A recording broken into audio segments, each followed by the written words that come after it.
Hello Bacha Party, welcome back to my YouTube channel Jaideep Sir's Maths Mania.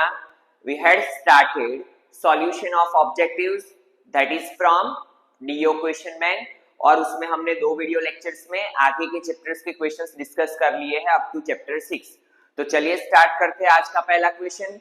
What we have given the perpendicular distance of the point -38 from the y axis. तो जब भी बात आए perpendicular distance की बेटा तो आपको एक शॉर्टकट याद रख लेना है, perpendicular distance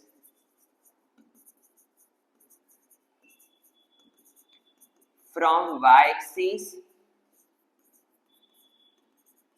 is equal to, यहां पे क्या होगा देखो, यहाँ पे सबसे पहले समझते हैं कि ये कहां से आया शॉर्टकट। तो यहाँ पे हम एक पॉइंट दिया है, क्या पॉइंट दिया है -38 हम मान लेते हैं -3 यहाँ पे होगा, 8 यहाँ पे होगा, तो यहाँ पे ये पॉइंट हुआ -38। हमें कहां से पूछा है, y एक्सिस से। तो अगर डिस्टेंस हमें y एक्सिस से पूछा हो तो यहाँ पे आंसर में आएगा x कोऑर्डिनेट मॉड्यूलस के अंदर, और मॉड्यूलस क्या कर देता है बेटा, नेगेटिव वैल्यू को पॉजिटिव कर देता है। x कोऑर्डिनेट क्या है ये पॉइंट का, -3, तो -3 का क्या होगा मोड +3, तो परपेंडिकुलर डिस्टेंस क्या आएगा 3। ठीक है, कैसे आया ये, तो देखो हमें पता है कि ये पॉइंट का जो कोऑर्डिनेट है वो क्या होता है 0, 8, क्योंकि y एक्सिस पे x कोऑर्डिनेट 0 हो जाता है। ठीक है, और यहाँ पे आप डिस्टेंस फॉर्मूला अप्लाई करोगे तो भी आपको क्या मिलेगा 3। बट ये है शॉर्टकट कि अगर डिस्टेंस आपको पूछा है y एक्सिस से तो मॉड्यूलस के अंदर x कोऑर्डिनेट, x एक्सिस से पूछा हो तो y कोऑर्डिनेट। ठीक है, चलिए next question. The perpendicular distance of the point from the x axis, तो यहाँ पे पूछा है perpendicular distance from x axis। Now आगे वाला क्वेश्चन करने के बाद ये तो इजी हो गया, x एक्सिस से पूछा है तो मॉड्यूलस के अंदर क्या लिखूंगा मैं, y coordinate, and y coordinate क्या है मेरा 2, तो ये हो गया 2। क्लियर है, क्या आएगा बेटा 2। ठीक है, चलिए next question, B is the correct option. A of 5, 3 and B of 3, 3 are given points. Then the midpoint of AB. हमें क्या पूछा है, midpoint of AB। चलिए फाइंड कर लेते हैं। midpoint फॉर्मूला तो हमें पता ही है 5, 3, B of 3, 3। हम मान लेते हैं इसका midpoint है P, तो P of XY क्या होगा बेटा, x1 plus x2 by 2, 5 plus 3 divide by 2, 3 plus 3 divide by 2। ठीक है, now 5 plus 3 that is 8 divided by 2, 6 divided by 2, 2 4s are 8, 2 3s are 6, so coordinates are 4 3, C is the correct option। ठीक है, क्या आएगा बेटा 4 3। now next question, for O of 0 0 and P of -8 zeros and midpoint of OP, हमें again यहाँ पे क्या करना है बेटा, O के कोऑर्डिनेट्स दिए हैं 0 0, P के कोऑर्डिनेट्स है -8 0, इसका मिड पॉइंट हम मान लेते हैं A है। तो आपको पता है आगे के क्वेश्चन में किया x1 plus x2 by 2, y1 plus y2 by 2। ठीक है, तो इसका आंसर आपको कमेंट करना है। चलिए next question, y axis divides the line segment joining P of -4 2 and Q of 8 3।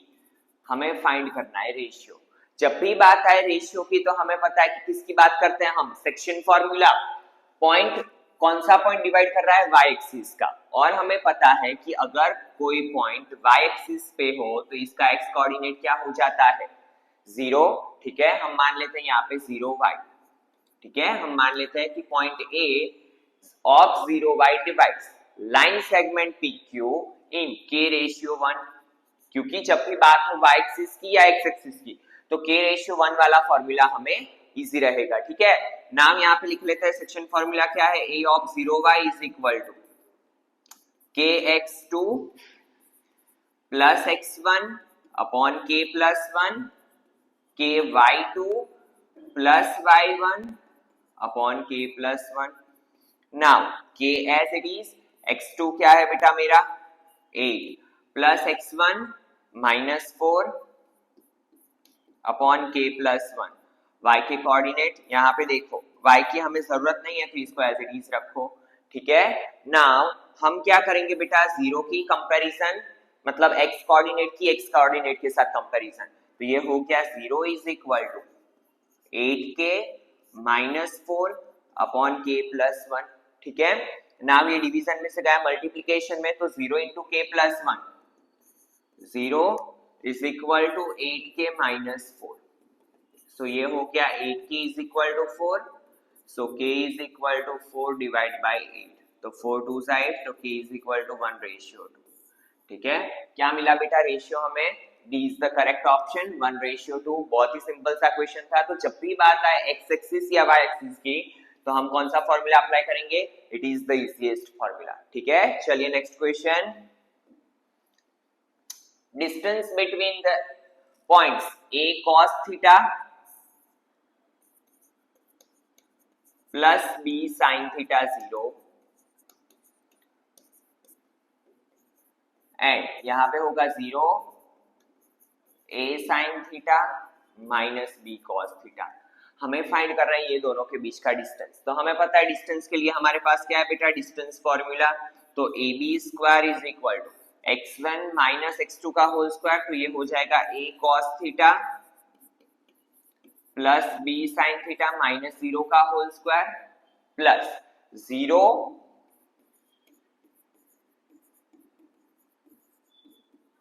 Minus a sin theta minus b cos theta का whole square.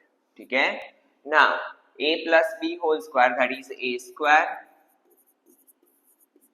Plus 2ab cos theta sin theta plus b square.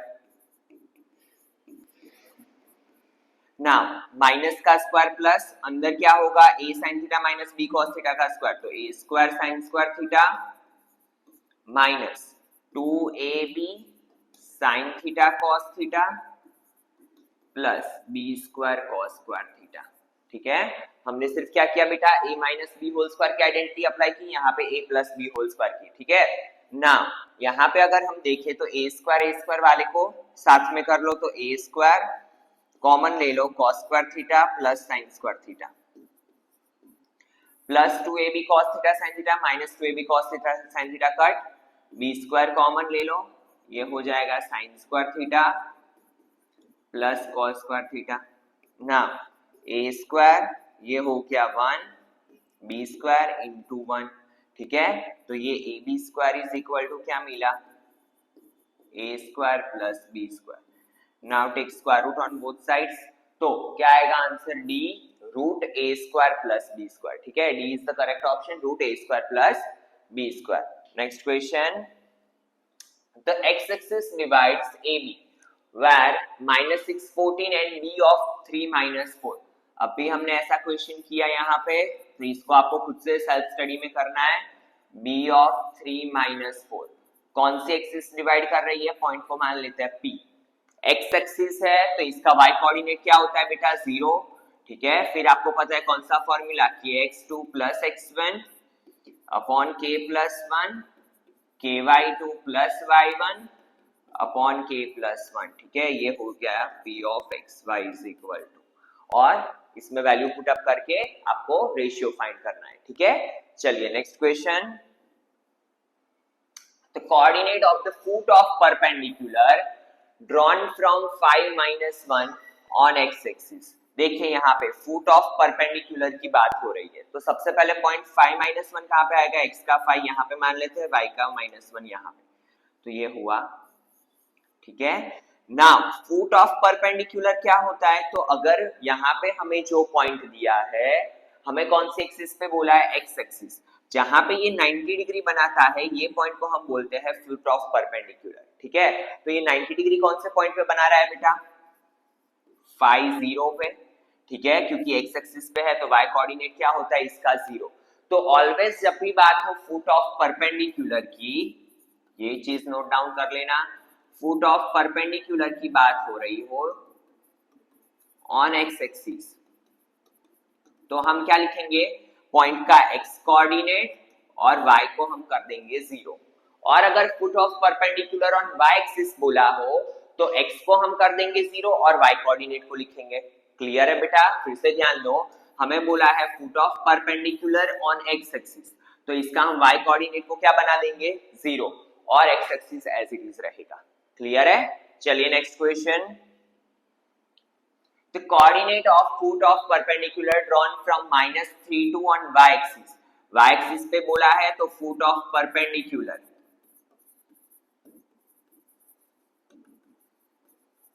on y axis, तो x coordinate को मैं 0 कर दूंगा, y coordinate क्या है मेरा 2, तो इट इज 0 2। क्लियर है? As simple as that. चलिए next question. Distance of point xy from the origin, हमें पता है कि ओरिजिन के कोऑर्डिनेट्स होते हैं 0 0, तो AB इज इक्वल टू क्या होगा बेटा रूट x1 माइनस x2 का whole square y1 minus y2 का होल स्क्वायर। बहुत ही पप्पू सा क्वेश्चन था, root x square plus y square. ठीक है, so d is the correct option. Clear है? और ऐसे क्वेश्चंस हम काफी सारे पेपर सेट में डिस्कस कर चुके हैं। ठीक है ना? चलिए नेक्स्ट क्वेश्चन। सेक थीटा, तो देखो यहाँ पे सेक थीटा का स्क्वायर में आइडेंटिटी हमें दिया है। सेक एंड टेन का एक रिलेशन हमारे पास है जो हम ट्रिगो में पढ़ चुके हैं। कौन सा? S T. फॉर्मूला क्या है? S t. ऐसे हमने याद रखा था, that is sec square theta minus tan square theta is equal to 1। तो ये क्या हो जाएगा बेटा? Sec square theta is equal to 1 plus tan square theta. तो sec theta is equal to क्या हो जाएगा? Root 1 plus tan square theta. ठीक है, so b is the correct option. क्या आएगा बेटा? Root 1 plus tan square theta. Clear है? चलिए next. 2 tan 30 upon 1 minus tan square 30, तो हमें पता है tan 30 की वैल्यू क्या होती है बेटा? 1 अपॉन रूट 3, नीचे 1 माइनस 1 अपॉन रूट 3 का whole square, 2 1 2 upon root 3, 1 minus 1 का स्क्वायर 1 रूट 3 का स्क्वायर 3। ठीक है ना? ये हो गया 2 अपॉन रूट 3, 3 1 3 माइनस 1 अपॉन 3। तो देखिए 2 upon root 3, 3 minus 1, 2 divide by root 3। जब भी फ्रैक्शन के नीचे फ्रैक्शन हो तो ये हम स्मॉलर स्टैंडर्ड में पढ़ चुके हैं, इसका रेसिप्रोकल हो जाता है 3 ऊपर 2 नीचे, 2 2 गया 3 अपॉन रूट 3। रूट 3 को क्या लिख सकता है बेटा? रूट 3 इंटू रूट 3, तो एक एक रूट 3 गया, बचा क्या? रूट 3। और रूट 3 किसकी वैल्यू होती है? tan 60 की। So A is the correct option, tan 60। चलिए next question. 2 tan 30 upon 1 plus tan square 30, again tan 30 की value 1 upon root 3।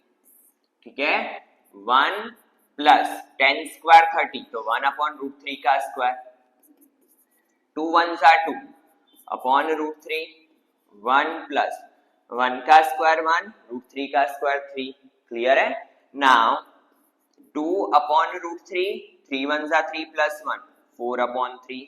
Again same process, 2 upon root 3, division में क्या है बेटा? फ्रैक्शन, तो मल्टीप्लीकेशन करके ये हो जाएगा रेसिप्रोकल। ठीक है, 2 2 4, 3 को हम लिखेंगे root 3 multiply root 3, root 3 cancel out, तो ये बचा रूट 3/2। रूट 3/2 दो चीजों की वैल्यू होती है, एक तो sin 60 और एक cos 30। तो हमें दिया है sin 60, सो क्या आएगा answer? sin 60 is the correct option. ठीक है, ऐसे क्वेश्चंस आपके टेक्स्ट बुक में दिया है। ठीक है ना? चलिए next question. cos a into sec a upon cos sec a।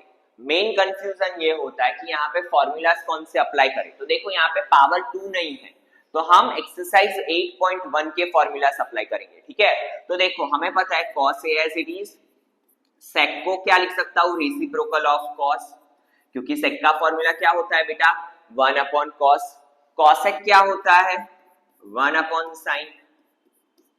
ठीक है, cos cos cancel out, 1 upon sin, तो डिनोमिनेटर का डिनोमिनेटर कहां पे जाएगा? न्यूमरेटर में। सो आंसर क्या आएगा मेरा? sin a is the correct option, so C is the correct option. ठीक है, चलिए next question. 1 upon 1 plus cot square theta. तो देखिए 1, यहां पे बात हो रही है स्क्वायर की, कॉट को देखूं तो मुझे एक ही चीज आनी चाहिए, सी सी, हमारा फॉर्मूला है cosec square theta minus cot square theta is equal to 1। तो cosec square theta is equal to क्या होता है बेटा 1 प्लस कॉट स्क्वायर थीटा। तो 1 प्लस कॉट स्क्वायर की जगह पर मैं क्या लिख सकता हूं cosec स्क्वायर थीटा, ठीक है, and 1 upon cosec square that is sin square theta, ठीक है। So A is the correct option, क्या आएगा बेटा sin स्क्वायर थीटा, ठीक है। Now next 1 plus sine theta upon 1 minus sine theta. देखो यहाँ पे जब भी a plus B A minus B जैसा कुछ फॉर्म दिखे और यहाँ पे पावर 2 ना हो तो ऑलवेज हमारा पहला ट्राई रहेगा रेशनलाइज करना। क्या रहेगा बेटा रेशनलाइज करना। तो यहाँ पे रेशनलाइज कैसे करेंगे, तो देखो यहाँ पे माइनस है तो हम प्लस से रेशनलाइज करेंगे। 1 plus sine theta upon 1 plus sine theta. Now 1 plus sin theta into 1 plus sin theta that is 1 plus sin theta का square a minus b into a plus b a square minus b का square, ठीक है, a square minus b square. Now a plus b whole square that is a square plus 2ab plus b square और नीचे हो गया 1 का square 1 minus sine square theta, ठीक है। Now 1 as it is plus 2 sine theta as it is plus sine square theta as it is. Now 1 minus sine square theta को क्या लिख सकते हैं बेटा हम कॉस स्क्वायर थीटा, ठीक है। तो ये हो जाएगा। देखो अभी हम क्या करेंगे डिनोमिनेटर सबको अलग अलग सेपरेटली दे देंगे।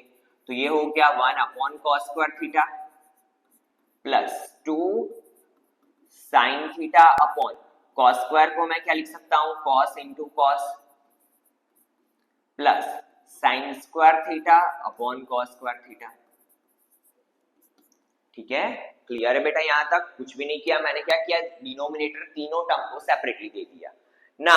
मुझे पता है कि 1 अपॉन कॉस स्क्वायर थीटा क्या होता है बेटा मेरा sec square theta plus 2 into sine upon cos क्या होगा मेरा टेन थीटा 1 अपॉन कॉस क्या होगा sec theta plus sine square upon cos square क्या होगा मेरा टेन स्क्वायर थीटा। क्लियर है। और अगर मैं इसे ऑब्जर्व करूं तो it is a square plus 2ab plus b square.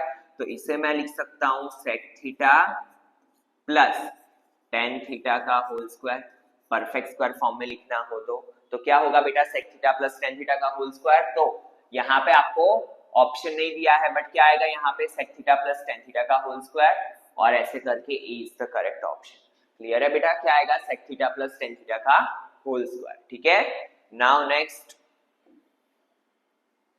If A and B are acute angles, हमें बोला है A and B are acute angles, tan A is equal to 1 upon root 3, sin B is equal to 1/2।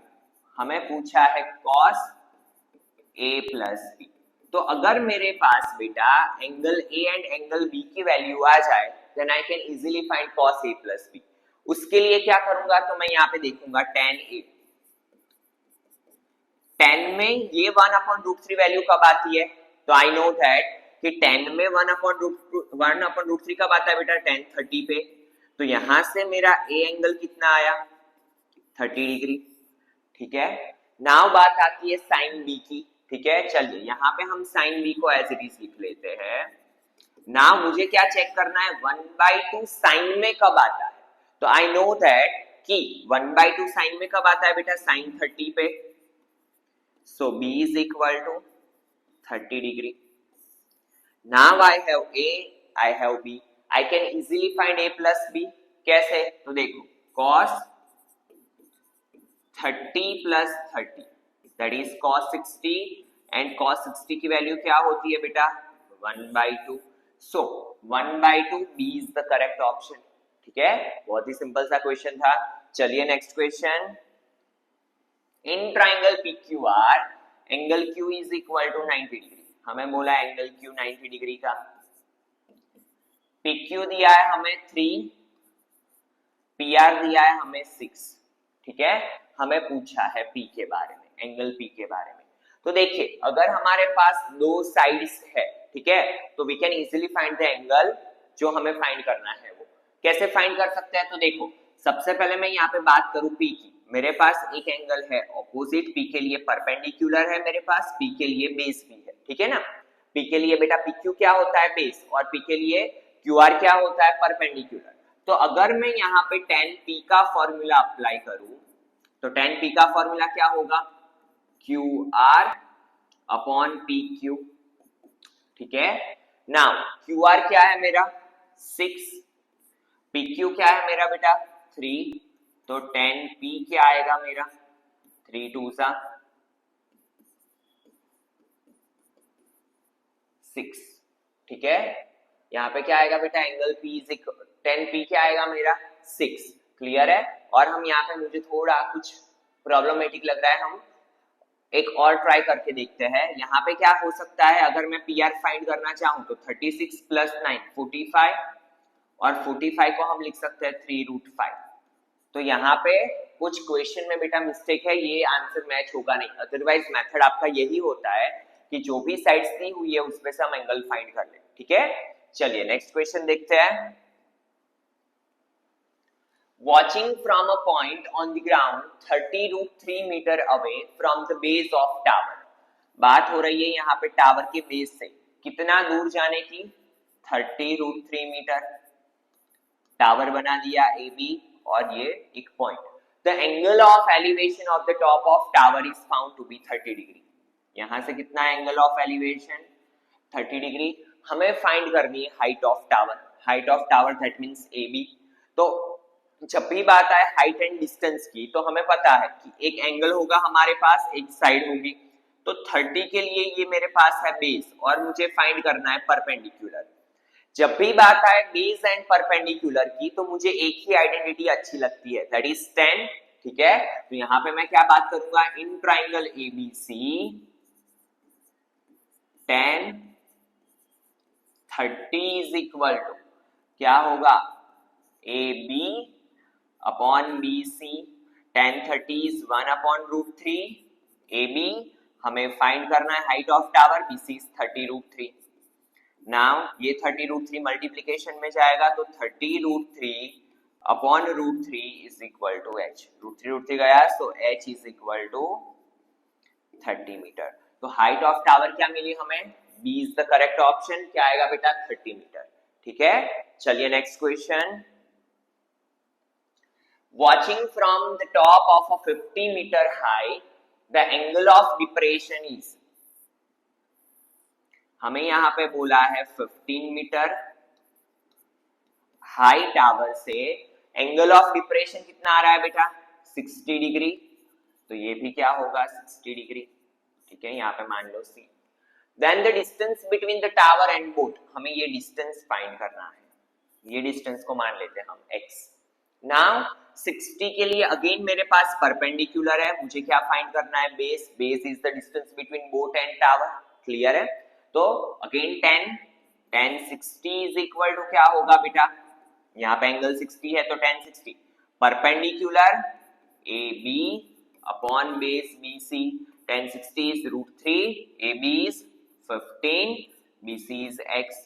तो x क्या होगा 15 upon √3।